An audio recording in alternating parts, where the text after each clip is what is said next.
Okay, example 3, we are going to discuss reflections in parallel lines theorem. So if you look at the top of the page, it says if lines K and M are parallel, which we can tell, we see the little arrowheads on each line indicating that they're parallel, then a reflection in line K followed by a reflection in line M is the same as a translation. So if you look at AB here, if I reflect it over line K, now it looks like this. A was this far away, now A prime is still that far away. B and B prime are equal distance from line K. But now if I reflect it over the other parallel line, now B moves to here, A moves to there. If you look at AB and A double prime, B double prime, those two represent a translation. All I would have had to do is take B and translate it over to B double prime. So that the double reflection over parallel lines turns out to be a translation. So if A double prime is the image of A, then there's some other things that we can tell as well. And I want to try to illustrate those right here. So A double prime, so the distance from here to there, is perpendicular to both K and M. So that segment is perpendicular to both of those 90-degree angles. Notice that. A double prime is twice D, where D is the distance between K and M. So if K and M are D units apart, then the distance from A to A double prime doubles that distance. Okay, so let's look down here and see if we can apply that in example 3. So in the diagram, a reflection in line K maps GH to G prime. So here's GH. We reflect it in line K. Now it's at G prime H prime. Notice they labeled this point and this point A and B to help us later on with some questions. And then G prime H prime is reflected in line M, excuse me, resulting in G double prime H double prime. They've called these points where the intersections are D and C. Also, HB is 9, so let's mark that. HB is 9, and DH prime is 4. DH prime, so this is 4 right there. Name any segments congruent to each segment. Let's start with GH. Segment GH, well, we know that here's GH right here. When it's reflected, that's a congruence transformation. So G prime H prime should be the same, and then it's reflected again, so should G double prime H double prime. So this is congruent to G prime H prime and is also congruent to G double prime H double prime. So that was pretty simple. That was a congruence transformation. Now what about the next one? What about HB? Well, HB is right here. Well, when I reflect H over this line, it has to be the same distance away. So H prime B would be the same as that.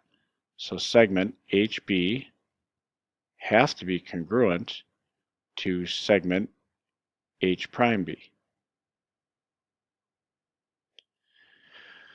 Then last but not least, let's see here.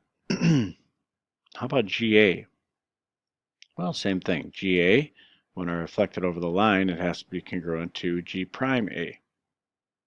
So those are segments that are congruent to those segments through the reflections that took place. Now, does AC equal BD? Let's see here. Does AC, this distance, equal the distance from B to D? Well, that has to be true because of a couple of things. One, because these lines are parallel, we know that they're equal distance apart everywhere, okay? So from A to C and B to D, 2 points that are on those lines should be equal distance. The reason we know they're parallel is we can tell because these corresponding angles are both 90 degrees. This line from G to G double prime is perpendicular to both of these, making both of these parallel, so AC is equal to BD. So the answer is yes, okay? And it's basically because we can see that G double prime, that segment, is perpendicular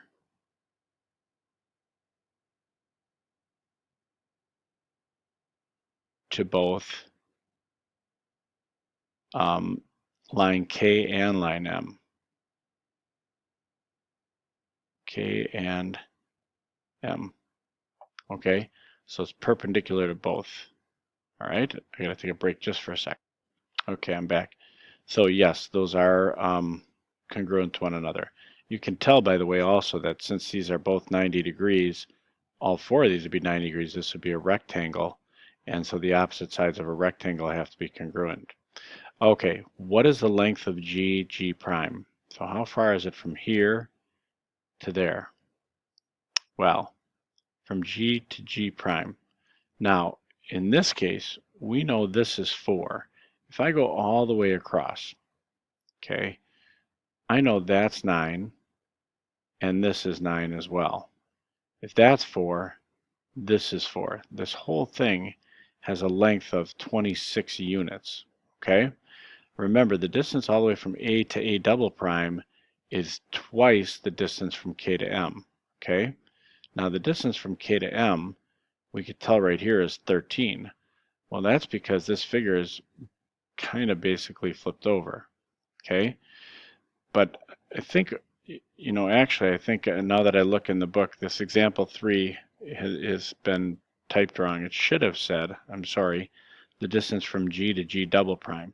So in your notes, change this to from G to G double prime. That was what the question was supposed to be. So from G to G double prime, well, if this whole distance is 26, 9 plus 9 plus 4 plus 4, we know that these are 13 apart up here, so they're 13 apart down here. And we know the total distance from G to G double prime has to be twice that. So if that distance is 13, then the entire distance has to be double that, or 26. So the length of GG prime is 26. So that was kind of a long example.